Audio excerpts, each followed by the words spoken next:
Yo, welcome to the Trackstarz. You in the field? How y'all doing? All right, it's that time. It's that time for the merch, y'all. You can go to trackstarswithaz.com.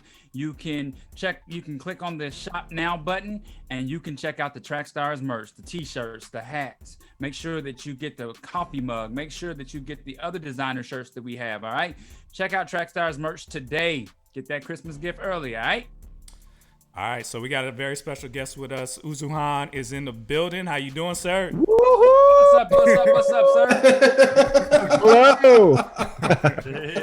Hello. We've known him for a long time, man. We are huge fans, and we're happy to have you with us today, sir.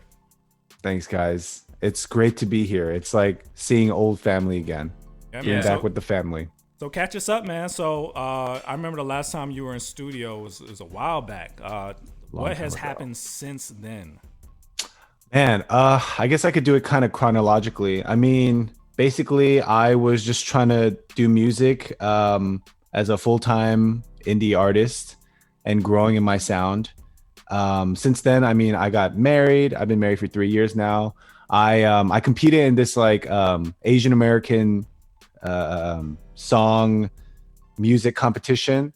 It's probably like one of the biggest platforms for Asian Americans. It's called Collaboration. I won the Atlanta regionals and then won the grand prize in LA in 2017. So that was pretty fun. Star? And I think, yeah, Collaboration Star. I mean, that's what it's called. No, I'm talking you. Oh, no. I don't really win awards like that. So it was like shocking for me too. I mean, it's like on my desk and it's like a foreign object. I'm like, oh, what is that? Let's see it. Let's see it. Flash it. Yeah. Here we go. Oh, it's kind of heavy. Okay. There it is. You see it? You like see the thing it? Superman used to put down to. Okay. No, this is really heavy. Literally. But yeah, that was a really important. Thank you. That was like a really pivotal moment for me as Uzuhan because I think so much has happened prior to that. I was part of AMP, a Christian rap group. Yeah, man. We were doing stuff for like 6-7 years, and we were just kind of calming down and kind of not doing stuff anymore. So I didn't know what to do, really. I was on a journey to figure out who is Uzuhan, what is my mission, my individual mission that I feel like God has called me to do. And since then, I mean, I've been just putting out music as an indie artist, learning, growing. I direct and produce my own music videos. I make my own merch. I do it all. That's awesome, man. Having fun along the way.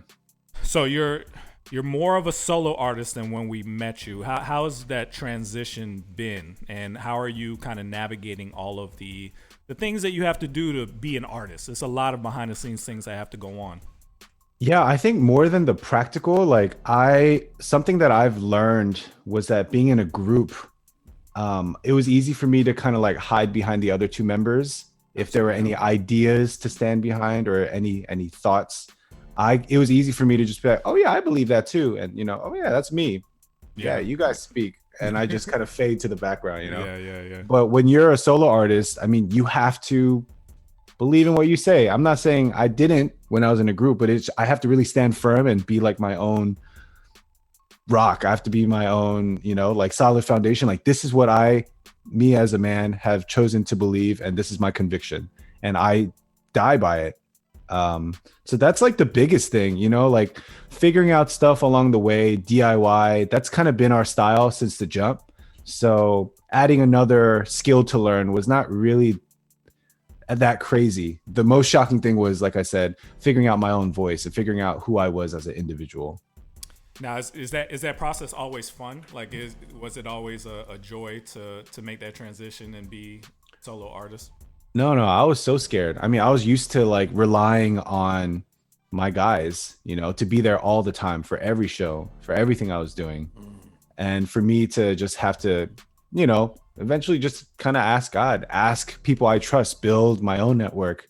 That was like pretty challenging, because I was so unsure of myself. There was so much, I didn't see the value in myself, the value that God has told me that I have inherently.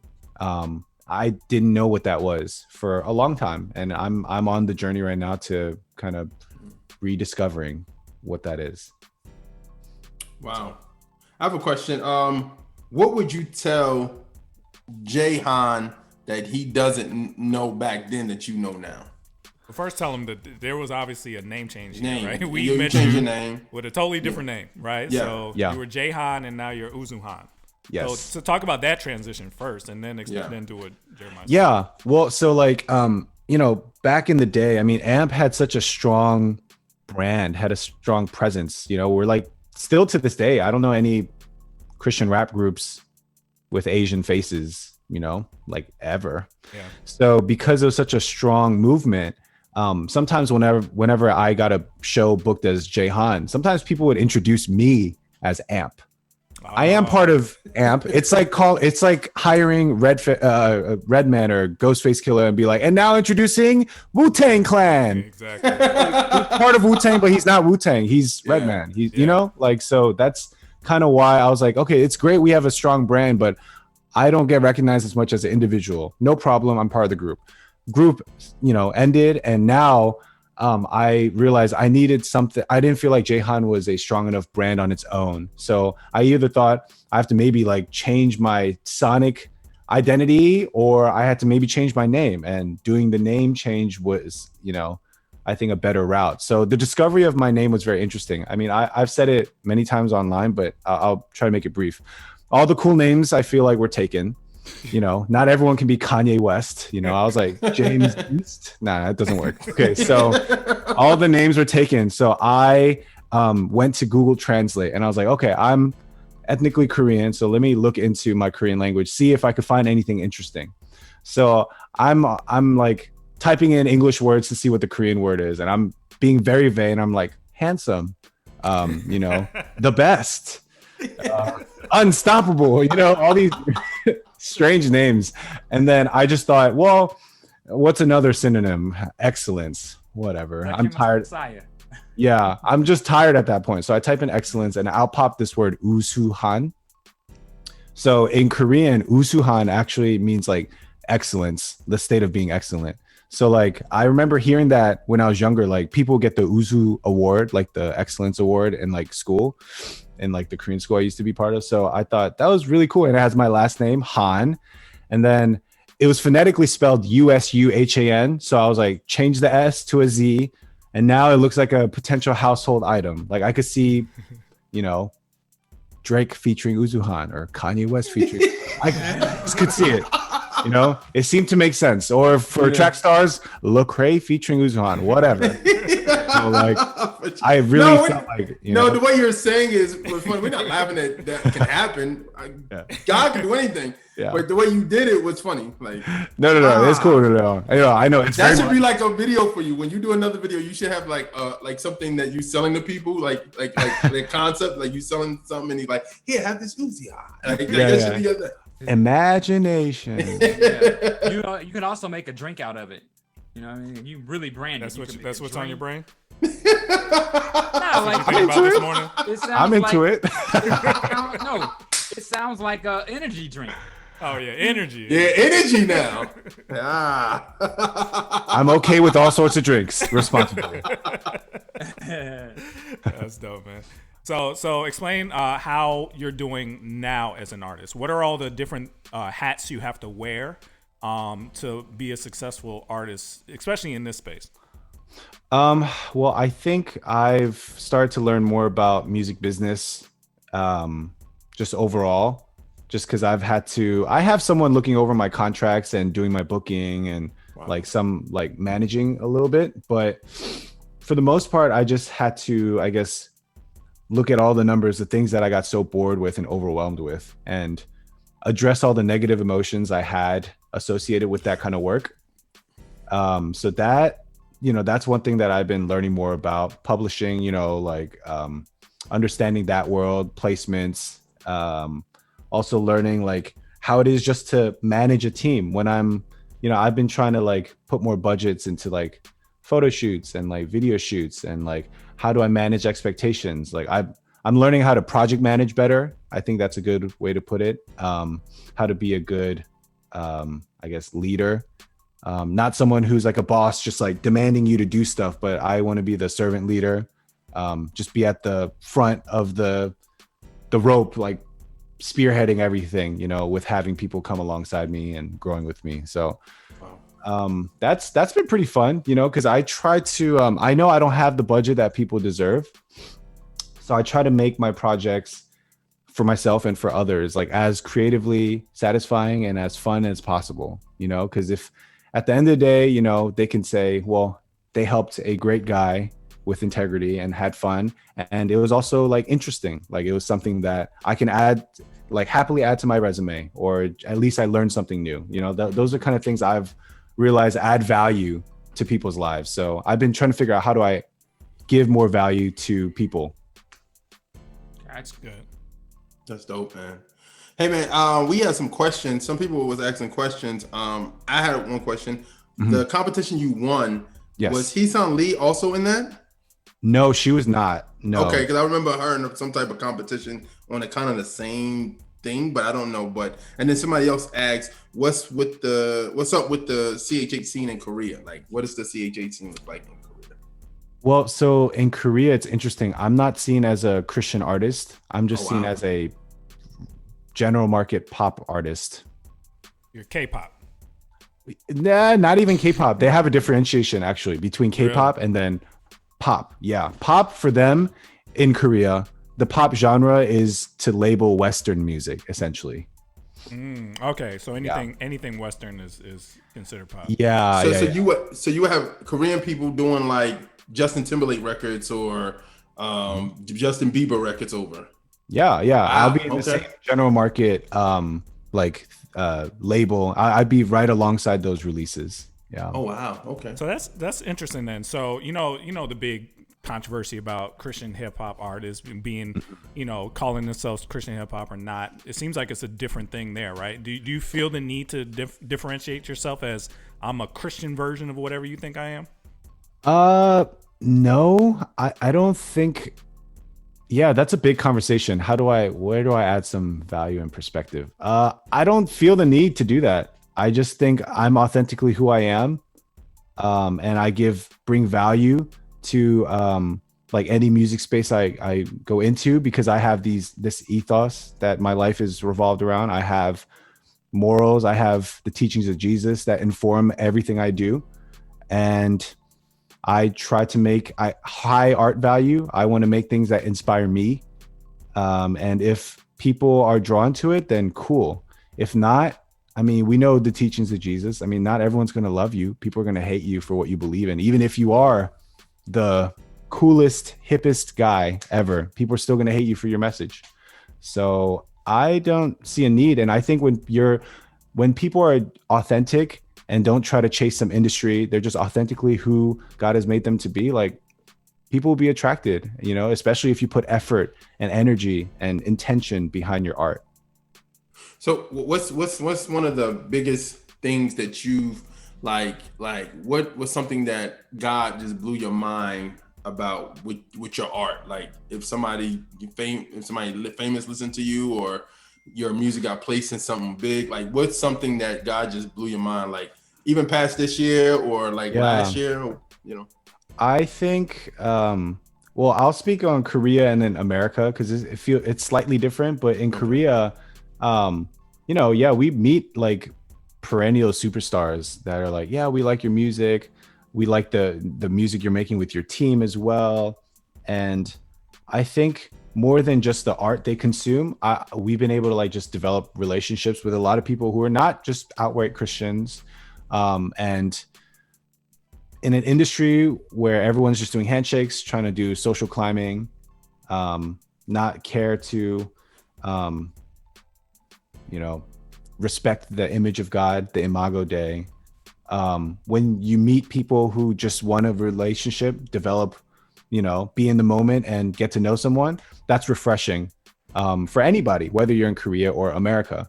And we just happen to meet a lot of people who are longing for just a fresh, organic relationship. And that's something that, as being an artist, we have the privilege to do that, because being an artist has a certain kind of struggle with it, a certain respect that comes with it that other entertainers can resonate with, and if you still hold to the teachings of Jesus and still want to look to Jesus and live in a way that's inviting in a way that's chill, not overbearing at times, and you want to have genuine relationship. I found that like these like bridges of trust we build are like crazy. Like I still don't know why people are, want to be friends with me. Like I'm not popular like that, 'Cause you're super cool, bro. Yeah. Maybe. Give off a cool vibe. You are. Thanks, guys. So I got a question for you. When you guys were touring as AMP, you guys spent a lot of time over in Korea. Do you get those same opportunities now, or as a solo artist? No, not anymore, because I think the funny thing is some people think I'm not Christian anymore because I'm not making like Jesus explicit centric music. And I understand why people might think that. I mean, they don't know who I am as a person, and none of my friends would say I'm not Christian anymore. So it's just exactly, like because my music has had a different shift, I don't really get hit up by the churches as much. The pastors who I actually developed relationships and friendships with, though, still to this day support me, buy my merch, listen to my music, support me. So, I just feel like what AMP was, we fulfilled a very tactile, practical need for pastors at churches. They had the word they were preaching, and we gave rhythmic, relevant, a showcase to help push their message forward. And we realized it sounds harsh, but we weren't that special. It's like we could just find somebody else who does the same thing, Oh, wow. Well, like we'll fill in, just bring the other next artist who says Jesus in a 808 laced beat.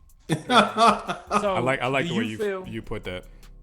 Do you feel like your music is more appreciated here in the States or more appreciated in Korea? I think the thing I realized about my music is very like Americana. It's very, it's all in English. I really care about building the Western church. I really care to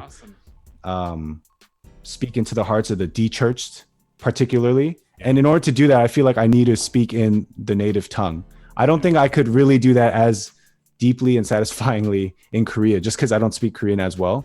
But in America, I know what it's like to be American. I'm an American, but I also know what it's like to grow up in a, dual cultured household. Yeah, I'm a culture kid. So I know what it's like. And there are lots of people that can resonate with that.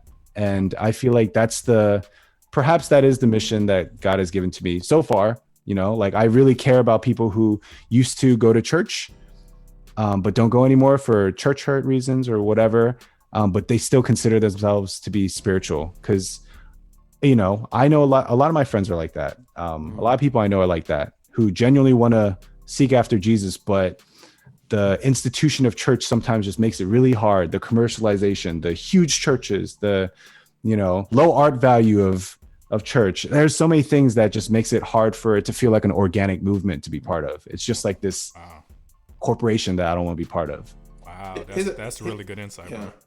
Here's another question I have. When you just talking about your culture and like, was your parents okay with you being a musician? Because sometimes when two different cultures, is like if your parents like, hey, I don't want that for you, but if you enjoy it, okay, or were they 100% like, we back you? I mean, for the general definition of like okay, they weren't okay with it because they're like, you had a graphic design degree from college. You should maybe real estate. I hear real estate's good money. They'll be like, you have a nice voice. You should be like a podcaster. They would always kind of sneak that in. But I think ultimately, like, because I'm the oldest son in our family, I think they knew I would choose something and I would hustle and work hard. Yeah. Exactly. Because I just have a good head on my shoulders from what they say. I'm not claiming that for myself sometimes. But and another thing that people may not realize about immigrants is the culture they know of their motherland. When they move to another country, what they knew of that motherland's culture just gets frozen in time and gets placed here. It doesn't grow. It doesn't progress because you take a counterpart, someone who still lives in Korea, for example, and you take their peer who's like my mom. And if you kind of study their lives, their views, their perspectives, like you see there's a lot of more progress perhaps of the native compared to the immigrant, because you're just picking up from your native land and you're in a new place and you got to figure it all out. Yeah. So therefore, like people like my parents, immigrants, they may not even know how to thrive. They just know how to survive, but they don't know how to live. Because we're natives. I'm the actual native here. I know what it's like to live and make a living for myself here. Their vision was really brave and allowed me to have the foundation to launch forth, but they didn't have the full scope of what it could be. That's interesting, because I mean, we have even though our paths are totally different, we have similar backgrounds as far as immigrant parents moving here, and so like that's crazy how close that is to what my experience is. So that's really interesting. One more thing I wanted to highlight though is obviously excellence is a big part of your world, right? It's part of your name. Mm-hmm. So where did that come from? Like, where did that drive for excellence come from? Who did you learn from? Who are you inspired by? How do you know when something is good? Like, just give the whole idea of what is excellence to you. Oh, wow. That's a really great question. I guess I can start from what I grew up listening to. Just my own taste was shaped by disco music, like Korean ballads, Korean trot music. I was inspired by jazz because my dad played all this stuff. So I think I already had kind of like minors and diminished chords just like stuck in my mind from the jump, and anything rhythmic. So that's just kind of the base where I came from. And then I started listening to hip hop music. Like I first got introduced to, I'm going to show my age, 50 Cent. Like, okay. But it was a Get Rich Died Trying. That makes you young, not old though. Yeah. I was in college when 50 Cent was talking. You're right. Yeah. I mean, some people might be like, I thought 50 Cent was an actor or, entrepreneur only. Yeah, that's true. A producer. But yeah, I don't know. And then from there, I got introduced to Eminem, and then I took a deep dive into like Tribe Called Quest. So you went back. The Roots. Yeah, not back. I don't see it as backwards, like the Roots. There was so much musicality that was rich in that type of hip hop, and I just loved it. Maybe it's my background, what I grew listening up to. Maybe I just happened to get lucky and found some really great tunes when I was younger, but that kind of helped shape the way I view music. And for me, like a big hero of mine is like Stevie Wonder or like Kanye West. When I listen to their music, I think they take really at large. They take like really complex ideas, really high shelf language and ideas, and they try to make it very palatable to the regular person. There's a lot of musical concepts in Stevie's music that I don't even understand, but he does it in a way where anybody can sing along to it. Yeah. Anybody can understand that it's a great tune. Yeah. I don't know how y'all feel about Kanye's music, but I'm a fan. And I think he's done a lot of great stuff from the past to now, where I just love that these artists, even though they get big, they still want to explore and grow and do something new. Yeah. And that pursuit, I think, that insatiable desire that can't be met with just one project, but you have to keep creating because you love the work of your hands. You love making something new in this world. Something about that, which was informed by me knowing who Jesus was and also the music I listened to. I think that's what kind of like drives me. Yeah. But your connection is there with, when you said jazz and you go off talking about Tribe, Q-Tip was making heavy jazz influenced hip hop beats. So that connection right there for you was like boom. And when we say go back is because we heard Tribe. I heard Tribe in the early 90s. That's the first time I heard Tribe. So that's when we said going back. Yeah, from 50 Cent back to Tribe. From 50 Cent to Tribe. Tribe is for us is like, for our age group is like elementary, I ain't gonna say middle school, elementary school. Like I remember hearing Bonita Applebum for the first time as a kid, or even hearing You Got the Jazz as a kid. You know what I mean? Or Electric Relaxation. So cool. Yeah. You know what's interesting? You chose Kanye and Stevie, and those are really good choices for me too, because I consider them musical geniuses, right? Mm-hmm. And as far as excellence is concerned, being able to know from the ground up how to build a hit. Like Stevie is to me the greatest living artist we have right now. Just listening to the music, it's like that's the best we have left right now. You know what I mean? And Kanye is, however people feel about him, he's on that same level of being able to just imagine a song from the ground up and make that joint hot. Like, so I like those two choices. Have y'all heard his interview? Did you watch the interview with Joe Rogan? Kanye? No, I need to sit down and watch that. That there's a lot to take away from it, but the one thing that I took away was like, I love that Kanye is dreaming. The way he is like vision casting, or the way he is seeing for the future, we don't do enough of that. And he has some money and people, like, he wants to do so much for the good of mankind and for the church and for God's kingdom, you know, like it's so inspiring when I hear like he wants to build these kind of schools, you know, and not trying to make money off of it, but just to benefit the students, the next generation. And I'm like, bro, there aren't enough of that. There isn't enough of that. Yeah. That's dope, man. That's dope. So tell people how to find you, how to find your music, and support everything you're doing.